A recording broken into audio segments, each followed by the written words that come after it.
ನಮ್ಮ ಡೈಲಿ ಗ್ರಾಮರ್ನಲ್ಲಿ ಇವತ್ತು ನಾವು ವುಡ್ ಹ್ಯಾವ್ ಅಂದರೆ ಮಾಡೇ ಇರುತ್ತಿದ್ದೆ ಈ ವಾಕ್ಯಗಳನ್ನು ಕಲಿಯೋಣ. ಮಾಡೇ ಇರುತ್ತಿದ್ದೆ ಆದರೆ ಯಾವುದೋ ಕಾರಣದಿಂದ ಮಾಡಲು ಆಗಲಿಲ್ಲ ಎಂದು ವಿಷಾದ ಅಥವಾ ತಪ್ಪಿ ಹೋದ ಅವಕಾಶದ ಬಗ್ಗೆ ಹೇಳುವಾಗ ಇದು ಬಳಕೆಯಾಗುತ್ತದೆ. ಮಾಡಿಯೇ ಬಿಡುತ್ತಿದ್ದೆ ವುಡ್ ಹ್ಯಾವ್ ಅಂದರೆ ಯಾವುದೋ ಕಾರಣದಿಂದ ಮಾಡಲು ಕೆಲಸ ಆಗಲಿಲ್ಲ ಎಂದು ವಿಷಾದ ಅಥವಾ ತಪ್ಪಿ ಹೋದ ಅವಕಾಶದ ಬಗ್ಗೆ ಹೇಳುವಾಗ ಇದು ಬಳಕೆಯಾಗುತ್ತದೆ. ಅಂದರೆ ಭೂತಕಾಲದಲ್ಲಿ ಒಂದು ಕೆಲಸ ನಡೆಯುವ ಎಲ್ಲ ಸಾಧ್ಯತೆ ಇತ್ತು, ಆದರೆ ಅಂತಿಮ ಕ್ಷಣದಲ್ಲಿ ಅದು ನಡೆಯಲಿಲ್ಲ. ಭೂತಕಾಲದಲ್ಲಿ ಒಂದು ಕೆಲಸ ನಡೆಯುವ ಎಲ್ಲ ಸಾಧ್ಯತೆ ಇತ್ತು, ಆದರೆ ಅಂತಿಮ ಕ್ಷಣದಲ್ಲಿ ಅದು ನಡೆಯಲಿಲ್ಲ ಎಂದು ಹೇಳುವಾಗ ವುಡ್ ಹ್ಯಾವ್ ಬಳಸುತ್ತೇವೆ. ಉದಾಹರಣೆಗೆ, I would have finished the work. ನಾನು ಕೆಲಸ ಮುಗಿಸಿಯೇ ಇರುತ್ತಿದ್ದೆ ಆದರೆ ಕರೆಂಟ್ ಹೋಯಿತು. I would have finished the work. ನಾನು ಕೆಲಸ ಮುಗಿಸಿಯೇ ಇರುತ್ತಿದ್ದೆ ಆದರೆ ಕರೆಂಟ್ ಹೋಯಿತು. ಎರಡನೇ ವಾಕ್ಯ, I would have reached on time.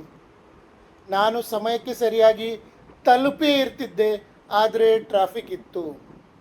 I would have reached on time. ನಾನು ಸಮಯಕ್ಕೆ ಸರಿಯಾಗಿ ತಲುಪೇ ಇರ್ತಿದ್ದೆ ಆದರೆ ಟ್ರಾಫಿಕ್ ಇತ್ತು. He would have called you. ಅವನು ನಿನಗೆ ಫೋನ್ ಮಾಡಿಯೇ ಇರುತ್ತಿದ್ದ ಆದರೆ ಅವನ ಫೋನ್ ಸ್ವಿಚ್ ಆಫ್ ಆಯಿತು. He would have called you.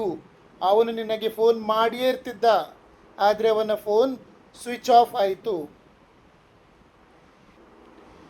V would have come to the party. ನಾವು ಪಾರ್ಟಿಗೆ ಬಂದೇ ಇರ್ತಿದ್ದೆವು ಆದರೆ ಕೊನೆ ಕ್ಷಣದಲ್ಲಿ ಮಳೆಯಾಯಿತು. We would have come to the party. ನಾವು ಪಾರ್ಟಿಗೆ ಬಂದೇ ಇರ್ತಿದ್ದೆವು ಆದರೆ ಕೊನೆ ಕ್ಷಣದಲ್ಲಿ ಮಳೆಯಾಯಿತು. ಗಮನಿಸಿ, ಇಲ್ಲಿ ಯಾವಾಗಲೂ ಕ್ರಿಯಾಪದದ ಮೂರನೇ ರೂಪ ವರ್ಬ್ ಥರ್ಡ್ ಅಂದರೆ finished, reached, called, come came come, go went gone ಇವುಗಳನ್ನೇ ಬಳಸಬೇಕು. ನಾನು ನಿಮಗೆ ಇದಕ್ಕಿಂತ ಮುಂಚೆ ಶುಡ್ ಹ್ಯಾವ್, ಮಸ್ಟ್ ಹ್ಯಾವ್, ಈಗ ವುಡ್ ಹ್ಯಾವ್ ಕಲಿಸ್ತಾ ಇದ್ದೇನೆ. ಈ ಮೂರಕ್ಕೂ ವರ್ಬ್ ಥರ್ಡೇ ಉಪಯೋಗವಾಗ್ತದೆ. Third form of the verb ಅಂದರೆ ಪಾಸ್ಟ್ ಪಾರ್ಟಿಸಿಪಲ್ಲೇ ಉಪಯೋಗ ಆಗ್ತದೆ. ಐದನೇ ವಾಕ್ಯ, ನಾನು ನಿನಗೆ ಹಣ ನೀಡಿಯೇ ಇರುತ್ತಿದ್ದೆ ಆದರೆ ನನ್ನ ಬಳಿ ಇರಲಿಲ್ಲ. I would have given you money. ನಾನು ನಿನಗೆ ಹಣ ನೀಡೇ ಇರುತ್ತಿದ್ದೆ ಆದರೆ ನನ್ನ ಬಳಿ ಇರಲಿಲ್ಲ. I would have given you money. ಆರನೇ ವಾಕ್ಯ, ಅವನು ಅಲ್ಲಿಗೆ ಬಂದೇ ಇರುತ್ತಿದ್ದ ಆದರೆ ಕೆಲಸವಿತ್ತು. He would have come there. ಅವನು ಅಲ್ಲಿಗೆ ಬಂದೇ ಇರುತ್ತಿದ್ದ ಆದರೆ ಕೆಲಸವಿತ್ತು. He would have come there. ಏಳನೇ ವಾಕ್ಯ, ನಾವು ಸಿನಿಮಾ ನೋಡಿ ಇರುತ್ತಿದ್ದೆವು ಆದರೆ ಟಿಕೆಟ್ ಸಿಗಲಿಲ್ಲ. ನಾವು ಸಿನಿಮಾ ನೋಡಿ ಇರುತ್ತಿದ್ದೆವು ಆದರೆ ಟಿಕೆಟ್ ಸಿಗಲಿಲ್ಲ. We would have watched the movie. ಏಳನೇ ವಾಕ್ಯ, ನಾವು ಸಿನಿಮಾ ನೋಡಿ ಇರ್ತಿದ್ದೆವು ಆದರೆ ಟಿಕೆಟ್ ಸಿಗಲಿಲ್ಲ. We would have watched the movie. ನಾವು ಸಿನಿಮಾ ನೋಡಿ ಇರ್ತಿದ್ದೆವು ಆದರೆ ಟಿಕೆಟ್ ಸಿಗಲಿಲ್ಲ. We would have watched the movie. ವಾಕ್ಯ, ಅವಳು ನಿನಗೆ ಸತ್ಯ ಹೇಳಿರ್ತಿದ್ದಳು ಆದರೆ ಅವಳು ಹೆದರಿದಳು. She would have told you the truth. ಅವಳು ನಿನಗೆ ಸತ್ಯ ಹೇಳೇ ಇರ್ತಿದ್ದಳು ಆದರೆ ಅವಳು ಹೆದರಿದಳು. She would have told you the truth.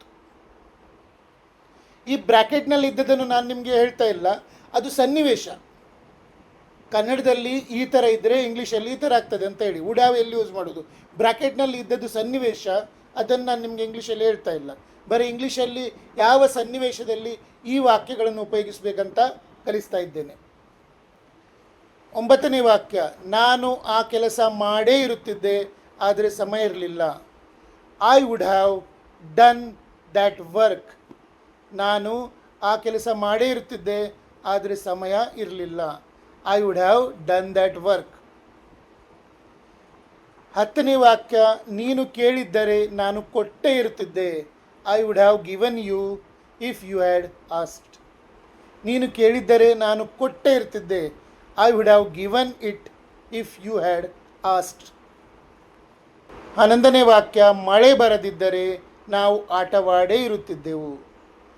V would have played if it hadn't rained. ಮಳೆ ಬರದಿದ್ದರೆ ನಾವು ಆಟವಾಡೇ ಇರುತ್ತಿದ್ದೆವು. ಮಳೆ ಬರದಿದ್ದರೆ ಅನ್ನೋದನ್ನು ಬ್ರ್ಯಾಕೆಟಲ್ಲಿ ಅಂತ ತಿಳ್ಕೊಳ್ಳಿ. ಇದು ವುಡ್ ಹ್ಯಾವ್ನ ವಾಕ್ಯ ಅಲ್ಲ. ವುಡ್ ಹ್ಯಾವ್ನ ವಾಕ್ಯ ಎಷ್ಟು? ವಿ ವುಡ್ ಹ್ಯಾವ್ ಪ್ಲೇಡ್ ಅಷ್ಟೇ. ನಾವು ಆಟವಾಡೇ ಇರುತ್ತಿದ್ದೆವು. We would have played. But ಏನು? ಇಫ್ ಇಟ್ ಹ್ಯಾಡಂಟ್ ರೈನ್ಡ್, ಮಳೆ ಬರದಿದ್ದರೆ. ನಿಮಗೆ ಅರ್ಥವಾಯಿತು ಅಥವಾ ಅರ್ಥವಾಗ್ತದೆ ಅಂತ ತಿಳ್ಕೊಳ್ತೇನೆ. 2-3 ಸಲ ಕೇಳಿ ನೀವು ಸಹ ಇಂತಹ ವಾಕ್ಯಗಳನ್ನು ಮಾಡಲಿಕ್ಕೆ ಪ್ರಯತ್ನ ಮಾಡಿ. ನಾಳೆ ಇದರ ನೆಗೆಟಿವ್ ವಾಕ್ಯಗಳನ್ನು ಕೊಡ್ತೇನೆ.